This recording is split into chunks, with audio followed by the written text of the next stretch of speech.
नाजरीन आदाब, आप देख रहे हैं INN चैनल। मैं हूं शेख अहमद अली। आज की खास बात में हम देखेंगे कई अहम कौमी और बैनुल अक़वामी खबरें।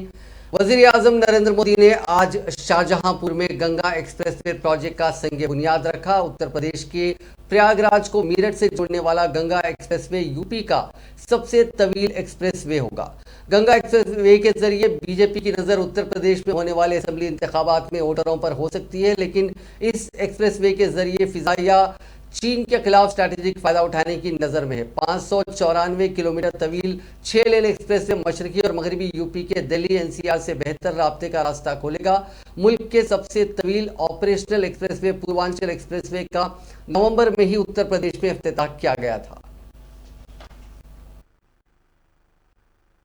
माननीय प्रधानमंत्री नरेंद्र मोदी जी द्वारा शुरू किए गए PM गति शक्ति कार्यक्रम से एक नई गति मिली है। प्रधानमंत्री गति शक्ति योजना उत्तर प्रदेश में भी वरदान साबित हो रही है। माल की ढुलाई एवं यात्रियों की साथियों, एक शहर से दूसरे शहर में जाने के लिए अब आपको उतना समय नहीं लगेगा जितना पहले लगा करता था। आपका समय ट्रैफिक जाम में बर्बाद नहीं होगा, आप उसका बेहतर इस्तेमाल कर पाएंगे।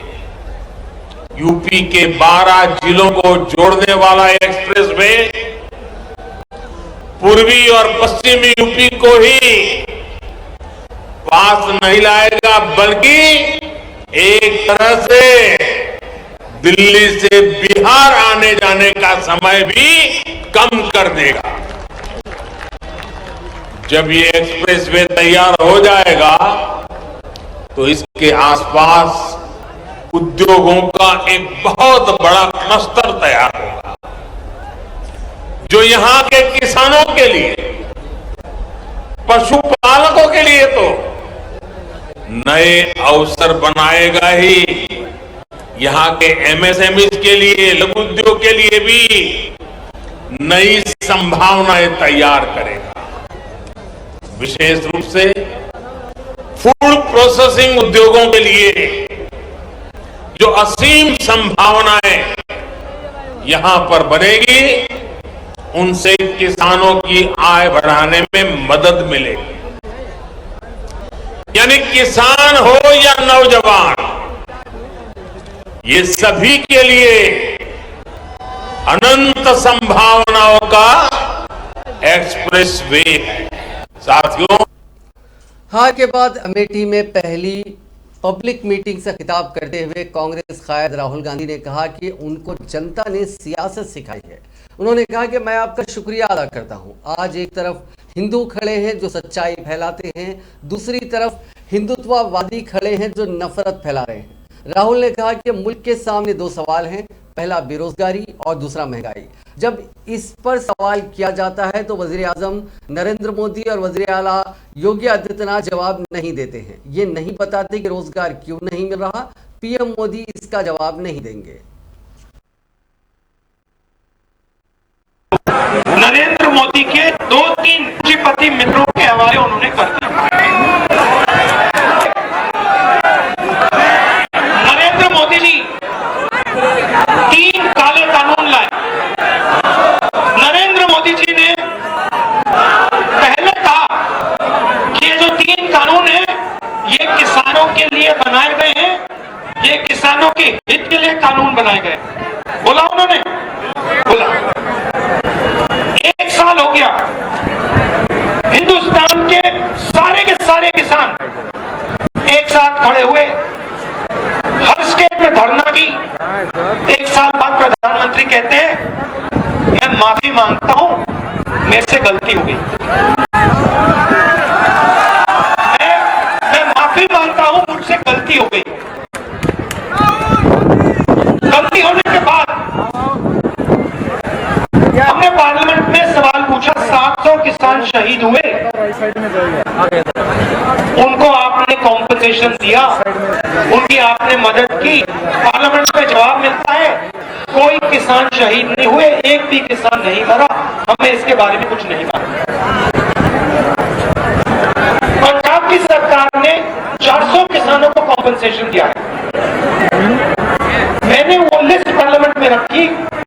देखिए, ये 400 किसान शहीद हुए हैं, इनकी आप मदद कीजिए। मगर वही व्यक्ति जिसने कहा कि मैं माफी मांगता हूं, उसी व्यक्ति ने 400 किसानों की 700 किसानों की कोई भी मदद नहीं की। अब ये तो कानून आए हैं, चाहे नोटबंदी हो, चाहे जीएसटी हो, चाहे ये 3 कानून हो, ये किसके लिए काम किया जा रहा है? क्या छोटे दुकानदारों को, किसानों को इसका फायदा मिला? नोटबंदी का किसी को यहां फायदा मिला? कोई एक है? जीएसटी किसी को फायदा मिला? यहां पे हमारे दुकानदार भाई खड़े, जीएसटी का फायदा मिला आपको? नोटबंदी का फायदा मिला? भाइयों और बहनों, नोटबंदी, जीएसटी, किसान के विरुद्ध जो कानून है, इनका एक ही लक्ष्य है, हम दो हमारे। कुल हिंद मजलिस इत्तेहादुल मुस्लिमीन के सदर व हैदराबाद के रुकने पार्लियामेंट बैरिस्टर असदुद्दीन अवैसी ने लड़कियों की शादी की उम्र 18 से बढ़ाकर 21 करने के मरकजी हुकूमत के फैसले पर शदीद तनकीद की। उन्होंने इस फैसले को मोदी हुकूमत की पिदराना पॉलिसियों की अच्छी मिसाल करार दिया। बैरिस्टर अवैसी ने सवाल किया कि 18 साल उम्र के लोग माहिदों पर दस्तखत कर सकते हैं, कारोबार शुरू कर सकते हैं, वजीर आजम, MP, MLA को मुंतखब कर सकते हैं, लेकिन शादी नहीं। जिनसी ताल्लुकात में रहने के लिए या लिव इन रिलेशनशिप में किसी के साथ रहने का फैसला कर सकते हैं, लेकिन अपने शरीक हयात का इंतखाब नहीं कर सकते। ये मज़हब का खैज़ है। बैरिस्टर असदुद्दीन अवैसी ने कहा कि वो लड़कियों की शादी की उम्र बढ़ाने के बजाय लड़कों की शादी की उम्र 21 से कम करके 18 साल करना चाहते हैं। देखिए इसलिए सही नहीं है क्योंकि अंग्रेजी का एक वर्ड है पैटर्नलिज्म। ये सरकार वही कर रही है। आप सरकार हैं, आप कोई महल्ले के चाचा या अंकल नहीं है कि कौन कब शादी करेगा, किससे करेगा, क्या खाएगा, किसकी इबादत करेगा। यह काम आपका नहीं है। आप 18 साल की उम्र में कानून के लिहाज से आप कॉन्ट्रैक्ट साइन कर सकते, आप बिजनेस शुरू कर सकते, आप वोट डाल सकते। आप वोट जब डालते हैं तो आपको ये इख्तियार है कि आप किसको प्रधानमंत्री पसंद करेंगे, किसको सांसद बनाएंगे, किसको विधायक बनाएंगे। जब ये इख्तियार एक 18 साल के भारत के नागरिक को दिया जा रहा है तो वो अपना पार्टनर चूज कैसे नहीं करेगा? कानूनन आप इजाजत भी दे रहे हैं कि भाई आप लिव इन रिलेशनशिप में भी रहिए, अगर आप सेक्सुअल रिलेशनशिप करना चाहते तो उसकी भी इजाजत आपको मिल रही है। आप फिर क्या कर रहे हैं? आप क्यों कर रहे हैं 21 साल? बल्कि मैं तो कहूंगा कि वो जो मर्दों को 21 साल की एज है उसको घटाकर 18 साल कर दीजिए। और सबसे बड़ा सवाल ये पैदा होता है कि मोदी सरकार ने महिलाओं के लिए 18 हो 21 साल के लड़कियों के लिए, उनके अपलिफ्टमेंट के लिए, उनके एजुकेशन अपॉर्चुनिटीज को क्रिएट करने के लिए, उनकी ह्यूमन डेवलपमेंट के लिए क्या किया? अगर आप इनका रिकॉर्ड निकाल कर देखेंगे तो महिलाओं का जो वुमेन पार्टिसिपेशन है वर्क फोर्स में, जो 2005 में 26% था, वो 2020 में 16% हो गया। बेटी बचाओ बेटी पढ़ाओ का जो बड़ा इनका प्रोग्राम है, पार्लियामेंट की स्टैंडिंग कमेटी की रिपोर्ट कहती है कि 446 करोड़ जो बजट था उसमें 79 करोड़ तो आपने खाली एडवर्टाइजमेंट के लिए इस्तेमाल किया। और जो वेस्टर्न कंट्रीज है, चाहे यूएस हो, यूएस में 22 स्टेट ऐसे भी हैं जहां पर 14 साल में शादी की इजाजत दी गई। और आप यूके और कनाडा जाइए, 16 साल की उम्र में शादी की इजाजत है। न्यूजीलैंड में 16 और 19 के दरमियान में रहे तो अगर माँ बाप इजाजत देते हैं तो शादी होगी। तो वहां पर इन तमाम कंट्रीज ने महिलाओं को इतना उनका ह्यूमन डेवलपमेंट इंप्रूव किया तो उनको इख्तियार है अपने चॉइस को इस्तेमाल करने का। और अभी जो अक़लियती उमूर के मरकजी वजीर मुख्तार अब्बास नकवी ने कहा कि तालिबानी सोच और ख़वातीन की आज़ादी, विखार, बाइख्तियार बनाने और आईनी मसावात पर तालिबानी सोच नहीं चलेगी। हफ्ते के रोज़ अक़लियतों के कौमी कन्वेंशन के जरिए मुनक़िदा यौम अक़लियत प्रोग्राम में मुख्तार अब्बास नकवी ने कहा कि कभी 3 तलाक़ को कानूनी जुर्म करार देने की मुखालिफत, कभी मुस्लिम ख़वातीन से महरम के साथ हज की मजबूरी को ख़त्म करने पर सवाल उठाना, और अब जो लोग ख़वातीन की शादी की उम्र के मामले में आईनी मसावात का मसला उठा रहे हैं वो आइन की बुनियादी रूह के पेशावर मुखालिफिन हैं। उन्होंने कहा कि अक़लियतों की खुशनुदी के सियासी फरेब को मोदी हुकूमत ने बाइख्तियार बनाने की कौम परस्त क़ुव्वत से मुनहदम कर दिया है। हिंदुस्तानी अक़लियतों के तहफ़्फ़ुज़ व खुशहाली और एहतराम आइनी अज़ाइम और हिंदुस्तानी समाज की मुस्बित सोच का नतीजा है।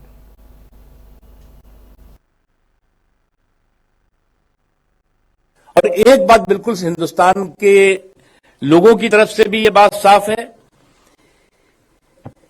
कि जो महिलाएं हैं उनके जो संवैधानिक समानता के अधिकार है उस पे किसी भी तरह का तालिबानी सोच और तालिबानी सनक इस पे चलने वाली नहीं है। आप कहते हैं कि जी आपने जो है वो क्यों महिलाओं को जो है वो कह दिया कि साहब शादी में जो है वो एक बराबर एक ही जो है वो उम्र के लड़के और लड़कियों की शादी का होना चाहिए। क्या ये हिंदुस्तान में पहली बार हो रहा है क्या? दुनिया के तमाम देशों ने मैरिज के इस प्रोविजन में मैरिज के इस व्यवस्था में समय समय पर बदलाव किया। इस्लामिक कंट्रीज भी उसमें शामिल है। आज बच्चियों की पढ़ाई आवश्यक है। आप कहते थे ये 16 साल में हम कर देंगे, 18 साल में हम कर देंगे, उसके बाद हम फुर्सत हो गए। बच्चियों की पढ़ाई भी चाहिए। वो आज उनकी एजुकेशनल इंपावरमेंट के साथ साथ सोशल इंपावरमेंट की भी जरूरत है। अब कुछ लोग उनके बयान ऐसे देते हैं, मुझे तो बहुत आश्चर्य होता है। कहते हैं आवारा हो जाएगी वो लड़की अगर आपने जो है वो 21 साल में शादी करने की तारीख तय कर दी। क्यों भैया आवारा हो जाएंगी? क्या बच्चियों पे तुम्हें विश्वास नहीं, यकीन नहीं? इस तरह की जो सोच है, मुझे लगता है वो ये सोच जो है शुद्ध रूप से तालिबानी सोच हो सकती है, हिंदुस्तानी सोच नहीं हो सकती। और एक बात, air chief marshal V R. Chaudhari ने हैदराबाद में एयरफोर्स एकेडमी की ग्रेजुएशन परेड में शिरकत की। इस दौरान IAF के सरबराह ने कहा कि फिजाइया पाकिस्तान और चीन से लाक खतरात का मुसलसिल जायजा ले रही है। हम हालात से बखूबी वाकिफ हैं। उन्होंने कहा कि चीन के साथ तातुल जारी है। लद्दाख के कुछ इलाकों में कार्रवाई हुई है लेकिन खतरा पूरी तरह से टला नहीं है। उन इलाकों में फिजाइया की तैनाती जारी रहेगी। हम यहाँ किसी भी चैलेंज का मुकाबला करने के लिए तैयार हैं।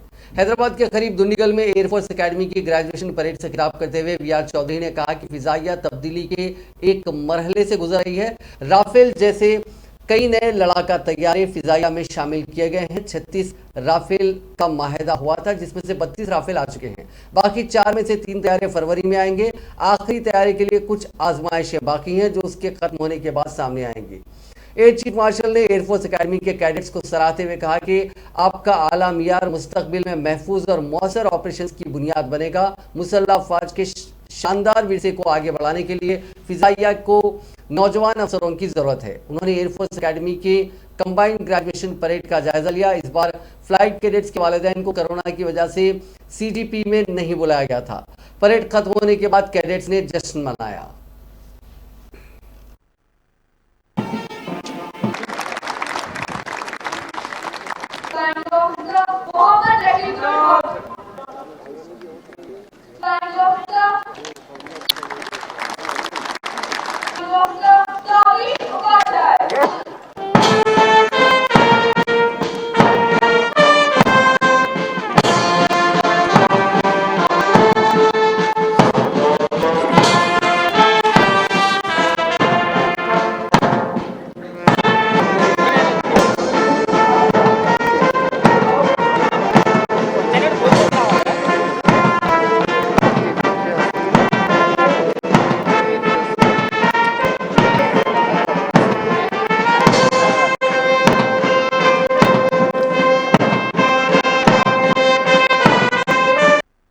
India's security dynamics involves multifaceted threats and challenges.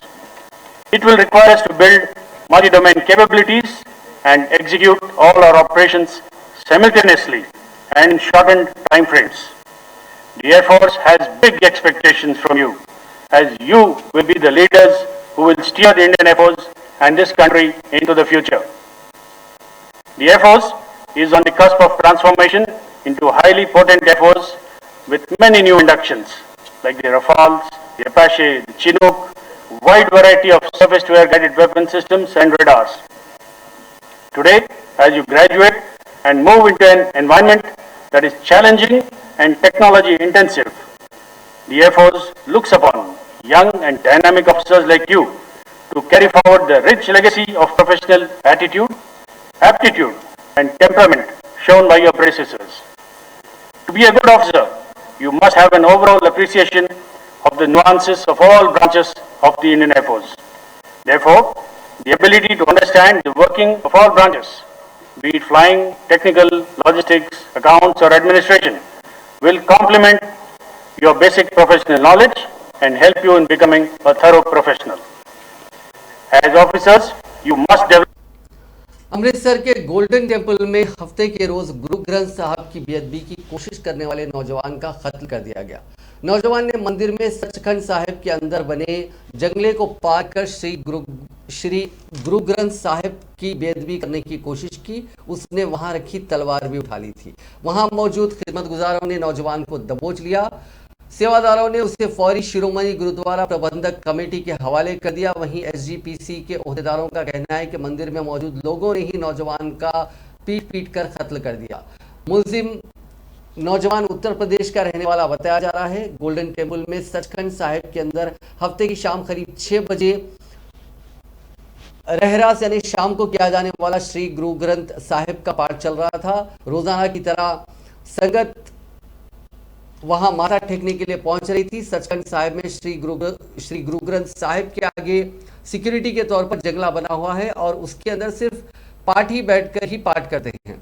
इस संगत की कतार में शामिल नौजवान अपनी बारी आने पर सचखंड साहिब के अंदर पहुंच गया और अचानक सिक्योरिटी के लिए लगाए गए जंगले को पार करते हुए गुरु ग्रंथ साहिब की जानिब बढ़ा। उसके ऐसा करते ही वहां हड़कंप सा मच गया और खिदमतगुजारों ने फौरी उसे पकड़ लिया। मौके पर मौजूद कुछ लोगों ने बताया कि नौजवान ने श्री गुरु ग्रंथ साहिब के सामने रखी तलवार उठाने की कोशिश की थी। वहीं कुछ लोगों का कहना था कि उस नौजवान ने गुरु ग्रंथ साहिब के सामने रखे फूल उठाने की कोशिश की थी। सचखंड में मौजूद खिदमतगुजारों ने नौजवान को पकड़कर गोल्डन टेम्पल में तैनात एसजीपीसी की टास्क फोर्स के हवाले किया। टास्क फोर्स के रुकन फौरी उस नौजवान को लेकर बाहर गए। उधर बेअदबी से गुस्साए सिख जत्थेबंदियों ने शिरोमणि गुरुद्वारा प्रबंधक कमेटी के दफ्तर के बाहर धरना दिया।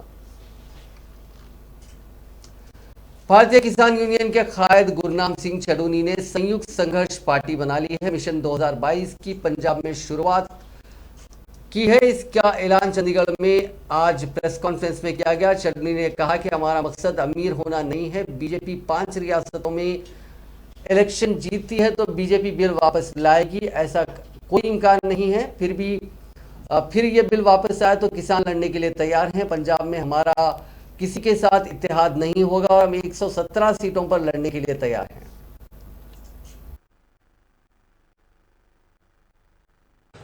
लेकिन उसकी व्यवस्था यहाँ पे खड़ी नहीं की गई और हमने कहा है कि पैदा करने से लेके और उपभोक्ता तक जो कारोबार होगा, खेती का जो कारोबार होगा वो किसान के हाथ में होगा और ऐसी खेती की जाएगी जिसकी विदेशों में डिमांड हो।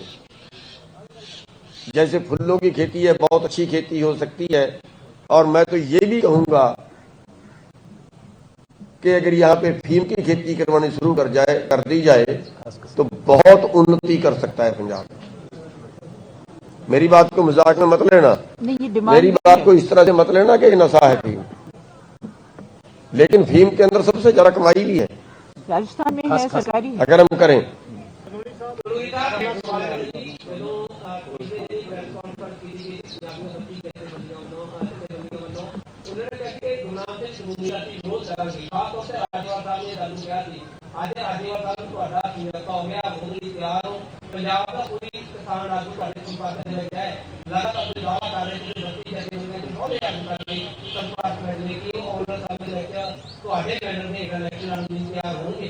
कई ਤਿਆਰ है बाकी जिवें तुसीं कह रहे हो defence research and development organisation यानी डीआरडीओ ने हफ्ते को नई नस्ल के जोहरी सलाहियत के हामिल बैलिस्टिक मिसाइल अग्नि प्राइम का कामयाब तजुर्बा किया। ये टेस्ट सुबह 11:06 पर ओडिशा के साहिल पर वाक़े डॉक्टर एपीजे अब्दुल कलाम जजीरे से किया गया। टेस्ट के दौरान मशरकी साहिल के साथ वाक़े मुख्तलिफ telemetry, radar, electro optical station और डाउन रेंज के जहाज़ों ने मिसाइल की रफ्तार और पैरामीटर्स को ट्रैक और मॉनिटर किया। मिसाइल ने मिशन के तमाम अहदाफ को मुकम्मल दुरुस्तगी के साथ पूरा करते हुए अपने हदफ को निशाना बनाया। वज़ीर दिफा राजनाथ सिंह ने कामयाब फ्लाइट टेस्ट के लिए डीआरडीओ को मुबारकबाद दी और इस निज़ाम की बेहतरीन कारकर्दगी पर खुशी का इजहार किया। डॉक्टर जी सतीश रेड्डी चेयरमैन डीआरडीओ ने कई इजाफी खुसूसियात के साथ दूसरे तरक्याती फ्लाइट टेस्ट के लिए टीम की कोशिशों की तारीफ की और इसी कैलेंडर साल के अंदर मुसलसल कामयाबी के लिए मुबारकबाद दी। उत्तर प्रदेश के खैसरगंज से बीजेपी एमपी और वर्ल्ड माफ कीजिएगा रेसलिंग फेडरेशन ऑफ इंडिया के सदर नशीन ब्रिजभूषण शरण सिंह नौजवान पहलवान को थप्पड़ जड़कर तनाजे में आ गए। रांची के स्पोर्ट्स विलेज में वाक़ मेगा स्पोर्ट्स स्टेडियम का यह वाक़या अब तूल पकड़ता जा रहा है। दरअसल रांची में 3 रोजा अंडर 15 नेशनल रेसलिंग चैंपियनशिप का इनेकाद किया गया। यहां ब्रिजभूषण बतौर चीफ गेस्ट डैश पर मौजूद थे। इस दौरान एक पहलवान डिस्क्वालीफाई होने पर एमपी से गुहार लगाने लगा। पहले तो एमपी ने पहलवान को समझाने की कोशिश की, नहीं माना तो डैश पर ही उसे जोरदार थप्पड़ रसीद कर दिया। इसके बाद पहलवान को लोगों ने वहां से हटा दिया। यह मामला 3 दिन पहले चाशुम्बे का है, लेकिन इसका वीडियो अब सामने आया है। दिल्ली पुलिस ने रोहिणी कोर्ट ब्लास्ट मामले में डीआरडीओ के सीनियर साइंटिस्ट भरत भूषण कटारिया को गिरफ्तार किया है। यह ब्लास्ट 9 दिसंबर को हुआ था। दिल्ली पुलिस के मुताबिक साइंटिस्ट के पास से ये बम बनाने का सामान भी मिला है। साइंटिस्ट ने अपने पड़ोस में रहने वाले वकील को निशाना बनाने के लिए ब्लास्ट किया था। वकील के साथ उसका पुराना तनाजा था। ये धमाको अशिया तैयार करने के लिए अमोनियम नाइट्रेट का इस्तेमाल किया गया था। दिल्ली पुलिस कमिश्नर राकेश अस्थाना ने बताया कि ब्लास्ट की जांच कर रही स्पेशल सेल टीम ने उस दिन रोहिणी कोर्ट में आए 1000 गाड़ियों की जांच की। इस दौरान 100 से ज्यादा सीसीटीवी कैमरों की भी जांच की गई। जांच टीम ने उस दिन हुई सुनवाई और अदालत में मौजूद लोगों की भी जांच की थी। रिजर्व बैंक ऑफ इंडिया ने अपने मरकजी बोर्ड से कहा कि हिंदुस्तान में क्रिप्टो करेंसी पर पूरी तरह से बैन लगा देना चाहिए। जुमे के रोज आरबीआई की मीटिंग में ये बात कही गई थी। इससे पहले हुकूमत ने भी पार्लियामेंट के मौजूदा सेशन में क्रिप्टो करेंसी के रेगुलेशन के लिए बिल लाने की तैयारी की थी, लेकिन वो फिलहाल टल गया है। आरबीआई के सेंट्रल बोर्ड ऑफ डायरेक्टर्स की ये मीटिंग बैंक के गवर्नर शक्तिकांत दास की सदारत में लखनऊ में हुई थी। मीटिंग के बाद जारी प्रेस रिलीज में कहा गया कि इसमें डिजिटल करेंसी और प्राइवेट क्रिप्टो करेंसी से जुड़े कई मामलों पर बातचीत की गई। जराये ने जानकारी दी कि आरबीआई के इंटरनल जो असेसमेंट के ओहदेदार हैं, उन्होंने क्रिप्टो करेंसी के हक में नहीं बात की और इस पर सख्ती से पाबंदी लगाने की तायद की। अब नजर डालते हैं कोरोना से जुड़े आंकड़ों पर। पिछले 24 घंटों में दुनिया भर में 7,18,512 नए मामले दर्ज हुए। इसी दौरान 7,644 लोगों की मौत हुई। इस इजाफे के बाद दुनिया भर में कोरोना से मुतासरीन का मजमूई आंकड़ा 27,41,25,268 हो गया, जबकि अमवात की तादाद बढ़कर 53,64,079 हो गई। दुनिया भर में अभी 2,26,51,858 लोगों का कोरोना का इलाज जारी है। हिंदुस्तान में गुज़िश्ता 24 घंटों के दौरान कोरोना वायरस से मुतासिर मरीज 8,706 मरीज ठीक हुए हैं और एक्टिव केसेस 1850 कम होकर 84,565 पर आ गए हैं। दरियासना मुल्क में जुमला 62,06,244 कोविड वैक्सीन लगाई गई और इसके साथ ही कुल वैक्सीनेशन की तादाद 1,36,66,05,173 हो गई है। वजारत सेहत के ताज़ा आंकड़ों के मुताबिक मुल्क में गुज़िश्ता 24 घंटों के दौरान कोरोना के 7,145 नए केसेस सामने आए हैं, जबकि 8,706 अफराद ने कोरोना को मात दी है। अमवात की अगर बात करें तो 290 अफराद की पिछले 24 घंटों में मौत हुई है, जिसके बाद इस इन्फेक्शन से जान गंवाने वालों की तादाद 4,77,158 हो गई है।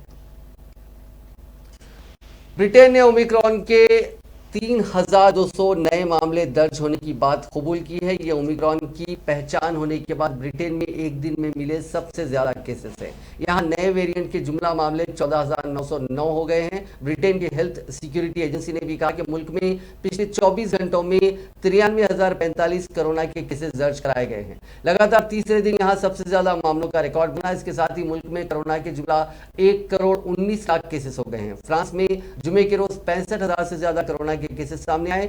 ओमिक्रॉन वेरिएंट के सामने आने के बाद डेनमार्क और नॉर्वे में भी डेली इन्फेक्शन में तेज बढ़त देखने को मिल रही है।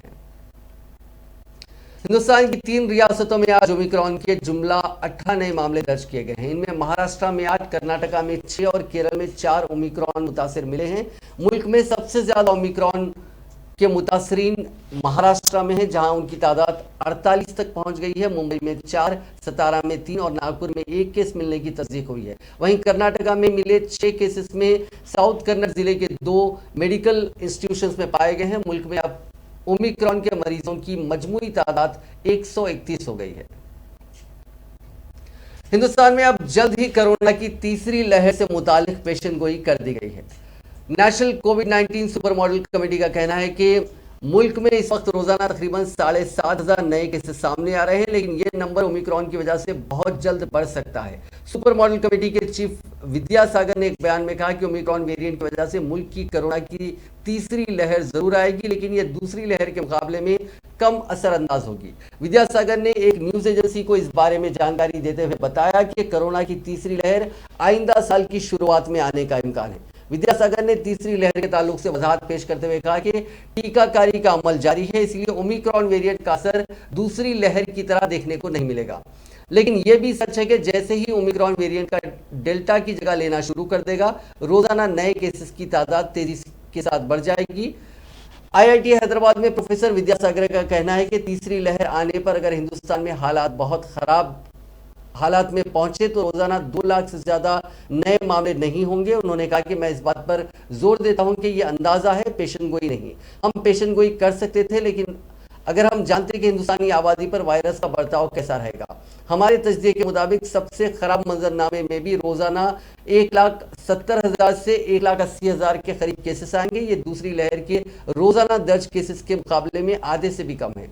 कोविड-19 सुपर मॉडल कमेटी के दीगर रुकन मनिंद अग्रवाल का कहना है कि अगर हम जुनूबी अफ्रीका और खुसूसी तौर से गोटेंग इलाके को देखें, जहां पहली बार ओमिक्रॉन की शिनाख्त की गई थी, तो हम मामलों में तेजी से इजाफे की रविश देखते हैं। लेकिन शुरू में अस्पताल में दाखिल होने की हालत नहीं आई, अब इसकी शुरुआत हो रही है।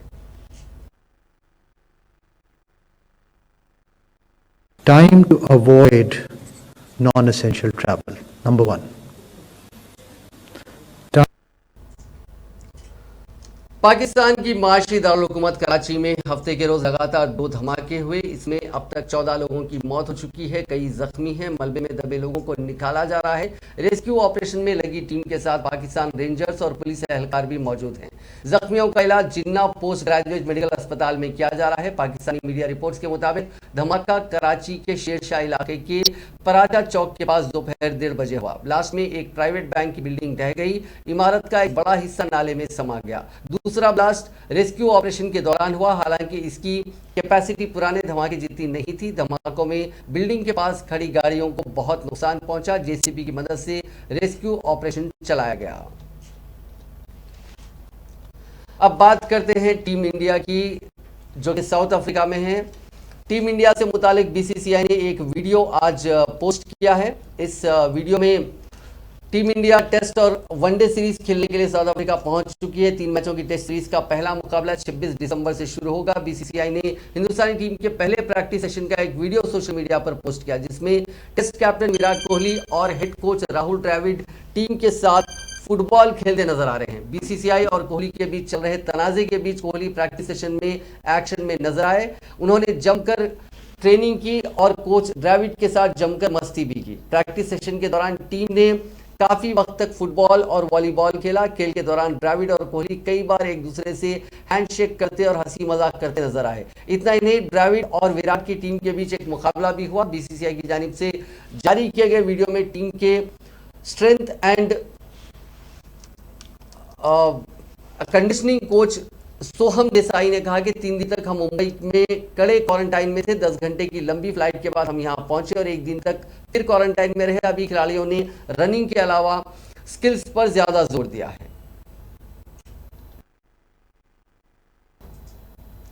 नाजरीन, आज की खास बात में बस इतना ही। आपसे कल मुलाकात होगी नई खबरों के साथ, नए एनालिसिस के साथ। फिलहाल दीजिए इजाजत। खुदा हाफिज।